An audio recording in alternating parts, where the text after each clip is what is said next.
स्वामी विवेकानंद जी कहते हैं, जो मनुष्य यह सोचता है कि मैं तो दूसरों की तुलना में काफ़ी कमज़ोर हूँ, वह व्यक्ति कमज़ोर ही बन जाता है। क्योंकि स्वामी जी कहते हैं, मन की दुर्बलता ही व्यक्ति को कमज़ोर बनाती है। हमारे मन की प्रकृति यह है कि हम जैसा सोचते हैं वैसा ही बन जाते हैं। इसलिए कहते हैं कि मन के हारे हार है और मन के जीते जीत। यदि कोई व्यक्ति अपने मन से यह कहे कि मैं तो दूसरों की तुलना में अधिक ताकतवर हूँ, तो वह दूसरों से अधिक ताकतवर बन जाता है।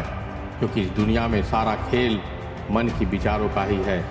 बुरे विचार अपने मन में अपनाने से मनुष्य कमज़ोर बन जाता है, वहीं एक अच्छे विचार मात्र से वह बलवान बन जाता है। इसलिए स्वामी विवेकानंद जी कहते हैं, आपको खुद से लड़ना है, अपनी अंदर की उस भावना पर काबू पाना है, ना कि बाहरी संसार में शांति ढूंढना है। यह सभी आपके मन के अंदर ही मौजूद है। इसलिए मैं कहता हूँ कि ब्रह्मांड की सारी शक्तियाँ आपके अंदर ही छुपी है।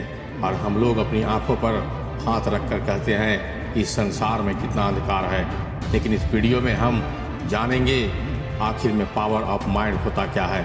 और इस वीडियो में श्रीनिवास रामानुजन के शक्ति के बारे में जानेंगे। वह इतना बड़ा कैसे गणित के स्वामी बन गए और वह अपने दिमाग को कैसे यूज करते थे। इसलिए वीडियो को अंत तक जरूर देखें। स्वामी विवेकानंद जी कहते हैं कि मन की शांति में ही शक्ति है, जिसको जानकर हम किसी भी क्षेत्र में सफलता हासिल कर सकते हैं। स्वामी जी की एक किताब कर्म योग में लिखते हैं कि मन की विचारों में ऐसी ताकत है कि पहाड़ों के सीना चीर कर उसका सिंहासन बनाया जा सकता है। अगर विवेकानंद के बातों पर यकीन नहीं हो रहा है तो मैं आपको एक सच्ची उदाहरण देता हूँ। आप लोगों ने दशरथ मांझी के बारे में जानते ही होंगे, जो बिहार के गया जिला का एक गांव गहलोर के रहने वाले थे। उन्होंने पूरे पहाड़ को सिर्फ छेनी और हथौड़े से काटकर पहाड़ के बीचों बीच में से रास्ता बना दिया। अगर आप लोग बिहार आए हैं तो एक बार इस रास्ते को देखने जरूर जाइए, क्योंकि तब मालूम चलेगा कि मन की ताकत में कितनी शक्ति होती है। स्वामी विवेकानंद जी कहते हैं, मन दो प्रकार के होते हैं, चेतन मन और अवचेतन मन।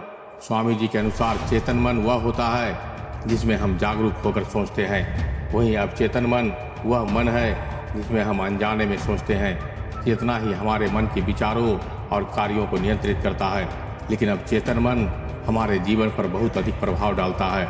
जब हम अपने चेतन मन से सकारात्मक विचार सोचते हैं तो उस विचार को अवचेतन मन ग्रहण कर लेता है। फिर अवचेतन मन उन विचारों को वास्तविकता में बदलने का कार्य करने लगता है।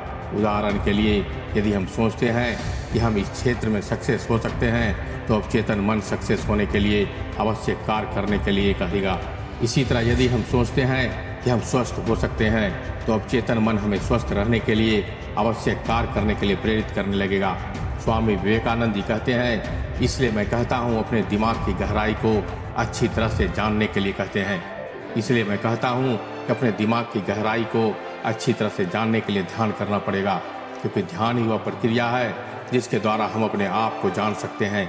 मैं कौन हूँ, मेरे शरीर का इस धरती पर होने का क्या उद्देश्य है। एक बात पर ध्यान देना है, ध्यान को करने से पहले आपको एक अच्छा जानकार व्यक्ति जो ध्यान करना जानता हो उसके सानिध्य में करे तो अच्छा रहेगा, क्योंकि ध्यान की अवस्था को गहराई से समझने के लिए यह बहुत ही आवश्यक है। स्वामी विवेकानंद जी कहते हैं कि जो व्यक्ति अपने जीवन से निराश हो गए हैं उसे अपने आप को अंदर से खोज करनी है, एक यात्रा करनी है। खोजना है उस हिस्से को जो अभी भी आपके अंदर पहले की तरह ही जीवित है, उत्साहित है, ऊर्जावान है। आपके जीवन में कितना ही कठिनाई क्यों ना आ जाए, बस आपको अपने अंतर मन से कहना है, सब ठीक है। स्वामी जी कहते हैं, जब आप ऐसा करेंगे तो आपकी सारी कठिनाइयाँ धीरे धीरे दूर हो जाएंगी। मैं खुद इसका साक्षी हूँ। एक बार मेरी तबीयत बहुत ख़राब हो गई थी। मेरे शिष्य को चिंता सताने लगी थी कि स्वामी जी का क्या होगा, लेकिन मैंने अपने मन की उस ब्रह्मांडीय शक्ति के द्वारा उस पीड़ा भरी दर्द से राहत पा ली थी। ऐसा कोई भी कर सकता है, क्योंकि यह शक्ति सभी के अंदर मन में मौजूद है। जो इंसान आज के समय में हार मान चुका है, बिल्कुल निराश है, पूरी तरह से उम्मीद खो चुका है, उसे अपने मन से कहना पड़ेगा कि देख लेना, मैं खुश होकर जीऊँगा, जो होगा देख लूँगा, मुझे इस दुनिया से कोई फर्क नहीं पड़ता। स्वामी विवेकानंद जी कहते हैं कि जो व्यक्ति खुद को इस दुनिया से ऊपर समझता है, जिसको अपने जीवित होने का अहंकार है, वो सच्चे कर्मयोगी है। तुम्हारे अंदर वो सारी शक्तियाँ शामिल है जो तुमसे चीख चीख कर कह रहा है, अरे छोड़ भाई, देख लेंगे, जो होगा चिंता मत कर, अभी बहुत कुछ है कर्म करने को, हम सब संभाल लेंगे। लेकिन विवेकानंद जी कहते हैं कि आप लोग उस अंतर्मन की आवाज़ को, उसको अपने अंदर कहीं खो दिया है। इस अंतर्मन की आवाज़ आप तक पहुंच ही नहीं पा रही है। कभी कभी वह मन जागृत हो जाता है और कुछ क्षणों के लिए आपके अंदर से बाहर आ जाता है, और कुछ क्षणों के लिए आप खुश हो जाते हैं, आनंदित महसूस करते हैं और फिर अच्छाई में खो जाते हैं। लेकिन जैसे ही उस अंतर्मन को आप पहचानने में भूल करते हैं, वैसे ही फिर से आपके मन में अवसाद और दुख घेर लेते हैं। स्वामी जी कहते हैं, अगर आपको चिंता और दुख सताने लगे तो छोटा सा मन आपके अंदर अभी भी जीवित है, अपना सारा ध्यान उसी पर लगा दो। आप यह सोचो कि वह भी मैं ही हूँ जो चीख चीख कर कह रहा है कि अभी हमें जीना है, इस पिंजरे से बाहर निकलना है, उसको बाहर लाना है। आपको अपने उस अच्छे हिस्से का एहसास कराना है। स्वामी विवेकानंद जी कहते हैं कि दोस्तों, यह सिर्फ नींद है, इस नींद से जागो, अपने अंदर की ऊर्जा को जगाओ। सुबह का समय बहुत कठिन होगा, आप कहेंगे कि क्यों उठूं, क्यों जागूं, क्या रखा है इस जीवन में, सब कुछ तो खराब है इस जीवन में, कोई भी विषय की खुशी मिल नहीं रहा है, तो क्या फ़ायदा ऐसा जीवन जीकर, सब जगह तो अंधकार ही अंधकार नज़र आ रहा है। लेकिन आपको ऐसा नहीं करना है। ऐसा करने से पहले आप वह छोटी सी अंतर्मन की आवाज़ को सुन लेना, जो तुमसे कहकर ये कहेगा कि मैं तुमको टूटने नहीं दूंगा। इसलिए मैं कहता हूँ, उठो जागो, तब तक न रुको जब तक कि लक्ष्य की प्राप्ति ना हो जाए। दोस्तों, अगर आपकी मानसिक स्थिति निगेटिव हो गई है, आप डिप्रेस्ड हो गए हैं, परेशान हो गए हैं, स्ट्रेस में हैं, तो जो आपके विचार परेशान कर रहा है, आपको अपने मन पर ध्यान नहीं देना है। इससे बचने के लिए आप अपने मनपसंद का कोई कर्म करते रहें। अपने इस बुरी मन को सोचने का समय ही नहीं देना है। विवेकानंद जी कहते हैं कि हर इंसान पॉजिटिव होता है, वो इस दुनिया को फ्रेश नज़र से ही देखते हैं, लेकिन जैसे ही मन में यादें, स्मृतियाँ वापस आ जाती है तो वो फिर से निगेटिव हो जाता है। स्वामी जी कहते हैं, आप जिस भी ईश्वर को, भगवान को आप मानते हो, उनका पाठ, उनका ध्यान आपको करना ही होगा, क्योंकि यह मन की शांति के लिए सबसे उत्तम उपाय है। और एक बात आपको 10 मिनट लिखना है, अपने उस दिन के विचारों के बारे में, जो जो काम आपको करने हैं, जो जो ज़रूरी है, आपको फैसला करना है कि मैं आज के दिन को अच्छे से जीऊँगा, अपना अच्छा कर्म करूँगा। आपको 2 मिनट ईश्वर को धन्यवाद देना है, अपना जीवन की सहूलियत के लिए और अच्छाइयों के लिए। स्वामी जी कहते हैं, आपको प्रकृति से प्रेम करना ही पड़ेगा, क्योंकि प्रकृति ही ईश्वर का स्वरूप है। शांति मन से प्रकृति को देखना है और उससे कहना है कि अपने इस बालक को इतना दुख क्यों दे रही हो, मुझे कोई मार्ग दिखाएं। एक उदाहरण के तौर पर आपको मैं समझाता हूँ।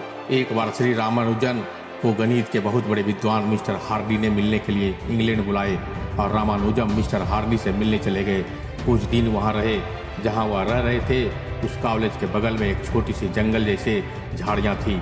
सुबह सुबह रामानुजम इन सब जंगलों से बात कर रहे थे। सुबह का समय था और कॉलेज चालू था। कॉलेज आने जाने वाले लड़कों ने रामानुजम को पेड़ों से बात करते हुए देखकर उनका मजाक उड़ाने लगे।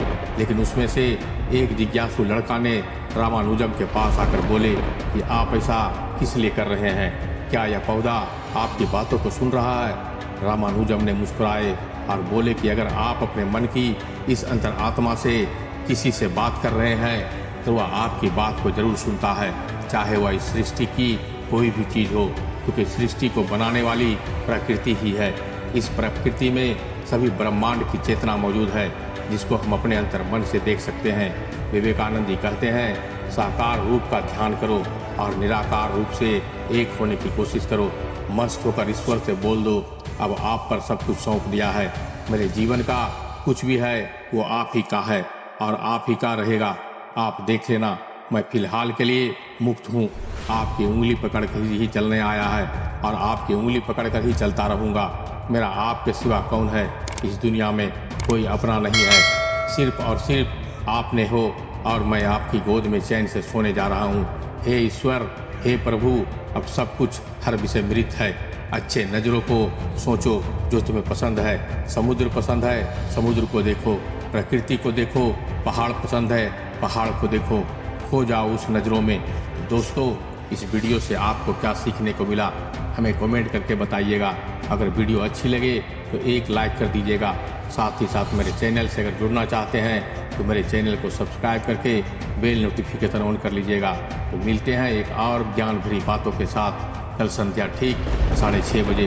तब तक के लिए धन्यवाद, नमस्कार।